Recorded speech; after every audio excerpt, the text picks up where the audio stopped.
एक महिला अपने पति को निपटा देती है मछली और भात से। साथ ही साथ बियर की बोतल उसको पिलाती है और उसके बाद वो ऐसा सोता है कि वो कभी भी नहीं जगता है। ऐसा क्यों उस महिला ने किया? आइए जानते हैं इस कहानी के बारे में, कैसे ये हुआ सब कुछ और क्या रीज़न था। नमस्कार, मैं महक चौधरी। आज आपके सामने मध्य प्रदेश के ग्वालियर की सच्ची घटना मैं लेकर आई हूँ। इस कहानी में एक महिला होती है जिसका नाम होता है अंजलि, और जो उसका पति होता है उसका नाम होता है लोकेंद्र।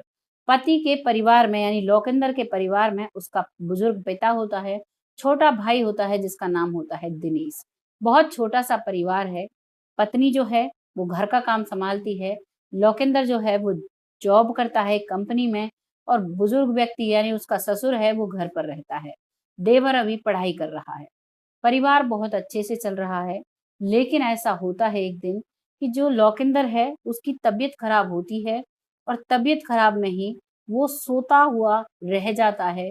सुबह जब उसका अंतिम संस्कार करने के लिए वो जाते हैं, रात को उसे डॉक्टर को दिखाया, उसके बाद उसे अंतिम संस्कार करने के लिए जाते हैं तो उसके मुंह से झाग निकल रहा था। उसी दौरान उसके घर वालों को शक होता है और उसकी डेड बॉडी को पोस्टमार्टम के लिए भेज दिया जाता है। जब डॉक्टर्स पोस्टमार्टम करते हैं तो पता चलता है कि एक जहरीला पदार्थ उसकी बॉडी में है जिसकी वजह से उसकी जान गई है। अब घर वालों को इस चीज को सुनकर बहुत ही धक्का लगता है, और पुलिस को रिपोर्ट में वो बताते हैं कि जो शाम को जब हमारे बेटे की तबीयत खराब हुई थी तो उस दौरान हमारी बहू ने मुझे मेडिकल स्टोर भेजा था और मैं वहां से दवाई लेकर आया। उस दवाई को जब मैं अपने बेटे को देने के लिए उसके कमरे में गया तो उस दौरान मेरे बेटे की सांसें थम चुकी थी, और जो मेरी बहू है वो घर पर नहीं थी।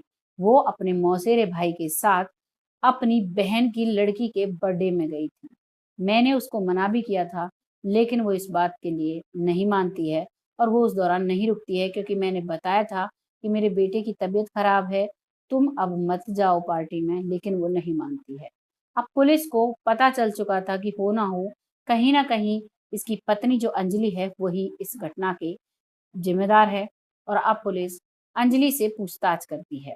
अंजलि से पूछताछ करती है तो वो कहती है कि मेरी बहन के बच्चे का बर्थडे था, मैं तो उसमें गई थी और मैं तो इसको ठीक-ठाक छोड़ कर गई थी। इसकी तबीयत हल्की-सी नासाज लग रही थी, तो मैंने सोचा कि दवाई लेकर ठीक हो जाएगा, और बाबूजी मुझे रोक रहे थे, इस वजह से मैं मानती नहीं हूँ, इस वजह से मैं चुपके से निकल जाती हूँ। अब मैंने इसमें कुछ भी नहीं किया है। अब उसका जो उसके साथ जो मौसेरा भाई गया था, उस मौसेरा भाई को पुलिस पूछताछ के लिए बुलाती है जिसका नाम होता है नंदू। अब नंदू से जब पुलिस अपने तरीके से पूछताछ करती है, तो नंदू टूट जाता है और नंदू सारी हकीकत बयाँ करता है। नंदू बताता है कि जो मेरी बहन है, उसका एक गौरव नाम के लड़के से अफ़ेयर चल रहा है और उसी से वो मिलने के लिए गई थी। अब इतनी बात नंदू बताता है। अब पुलिस अंजलि को पकड़ लेती है और उससे पूछना शुरू करती है और कहती है कि हमें सब कुछ पता चल चुका है, जैसा तुम्हारा स्वभाव है और जैसा तुम कर रही हो, सब कुछ हमें पता चल गया है। नंदली जो अंजलि है वो बहुत ज़्यादा घबरा जाती है और अब वो भी सब कुछ बताने पर मजबूर हो जाती है। वो बताती है, ये कहानी शुरू होती है, मेरा मिडिल परिवार है, कमाई का इतना सोर्स नहीं है, मेरा पति जो भी कमाते थे वो सारा घर में खर्च हो जाया करता था, और जब सब कुछ घर में खर्च हो जाता था, मेरे अपने शौक के लिए मुझे एक भी रुपया नहीं मिलता था, जिससे मैं बहुत ज़्यादा परेशान हो चुकी थी। मैंने बहुत ईमानदारी से अपना रिश्ता निभाया, तभी मेरे दोस्त जो मेरे पति हैं उनके दोस्त गौरव कुशवाहा वो हमारे घर पर आते हैं, जिनका अपना बिज़नेस और बहुत पैसे उनके पास रहा करते थे। मैं उन्हें जब देखती हूँ, तो वो भी मुझे देखते हैं, तो एक दिन वो मुझे घर पर मेरे पति से मिलने आए और मेरे घर पर कोई भी नहीं था, तो वो मुझसे मिलते हैं और कहते हैं, "भाभी जी, आप तो बहुत ही सुंदर हो और आप कहाँ इस घर में आकर फँस गई?" तो मैं इस बात पर कहती हूँ, "और क्या करूँ, मेरे पास कोई रास्ता भी तो नहीं है।" तभी वो कहता है कि रास्ता है, तुम और हम एक साथ हो जाएँ, तो हमारी ज़िंदगी बड़े ही प्यार से कट जाएगी, और क्या ज़रूरत है तुम्हें यहाँ पर रहने की। जैसे ही अंजलि ये बात सुनती है, तो कहीं न कहीं उसके मन की भी इच्छा, उसे लगता है कि शायद ये मेरे सारे ख्वाब पूरे कराएगा, और अब वो उससे मिलने लगती है, बात करने लगती है, व्हाट्सएप पर कांटेक्ट करती है, वीडियो कॉल करती है और अब उनकी बातें इतनी बढ़ जाती हैं कि अब वो एक दूसरे को अकेले में मिलने लगते हैं।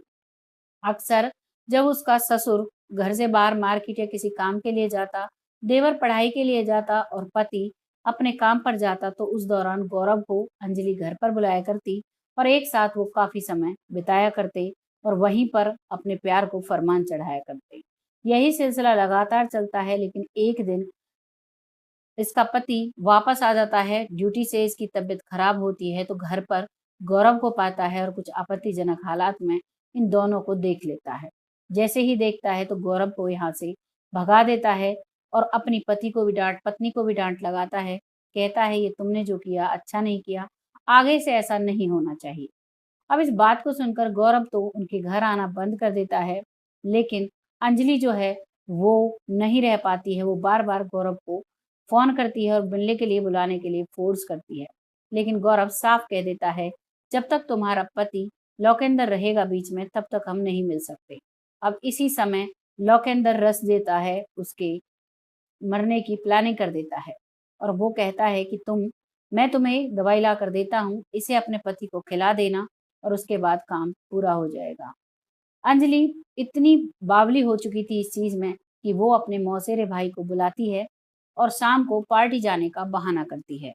पहले तो दूध में मिलाकर अपने पति को वो दवाई देती है, जिससे उसके सिर में दर्द होता है, चक्कर आने लगते हैं। जैसे ही उसका ससुर आता है, तो ससुर उसे दवाई लेने के लिए ससुर को वो भेज देती है मेडिकल स्टोर पर और पीछे से खुद उसके सीने पर बैठकर उसका गला दबाती है। मौसेरा भाई उसके पैर पकड़ता है और फिर उसकी सांसें थम जाती हैं। जैसे ही लौकेंदर वहाँ पर खत्म हो जाता है, उसके बाद वो गौरव को फ़ोन करती है और कहती है, तुम्हारा काम हो गया है, अब तुम वापस आ सकते हो, क्योंकि गौरव इस सारी घटना को अंजाम देने के लिए वहां से शहर से करीबन 15 दिन पहले ही बाहर जा चुका था, जिससे कि उस पर कोई भी इल्जाम ना आए। अब ये सारी बातें जब वो महिला पुलिस को बताती है तो पुलिस इन बातों को जानकर हैरान होती है और वहां से जो वो गौरव था उसे भी पकड़ती है। वो अपने घर पर आ चुका था। नंदू को भी पकड़ा जाता है क्योंकि वो भी शामिल था। अंजलि को भी जेल में डाला जाता है।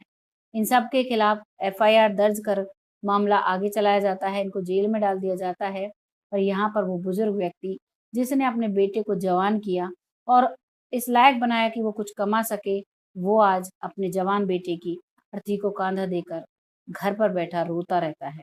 अब छोटा बेटा है, पढ़ लिख कर कमाना शुरू करेगा, तब उनके घर की जो जीवनी प्रक्रिया है वो चल पाएगी।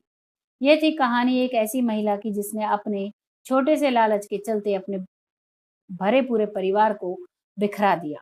आपको कैसा लगा इस कहानी को सुनकर अपनी राय कमेंट बॉक्स में ज़रूर दीजिएगा।